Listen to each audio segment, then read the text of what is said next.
Il existe des porte-paroles payés pour nier les abus sataniques, en fait. Ryan Swiglar, en fait, c'était un sataniste d'une église sud-africaine, et son job, c'était de nier publiquement l'existence des rituels. Il devait dire, mais ce sont des mythes, il n'y a aucune preuve, c'est des théories du complot. C'est ce qu'on appelle le whitewashing, le blanchiment du satanisme. Et l'objectif, en fait, c'est de faire passer le satanisme pour une philosophie inoffensive, en fait. Le diable ne vend jamais l'esclavage, il vend toujours la liberté.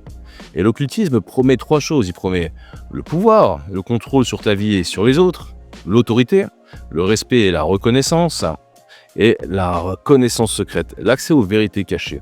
Et pour les jeunes, il va ajouter le fait que ce soit cool, l'accès aux drogues, l'accès au sexe. Enfin, moi, je trouvais que les sorcières étaient sexy, j'avais des cheveux, j'avais des t-shirts démoniaques. Je me disais, si Dieu existe, il va sûrement comprendre.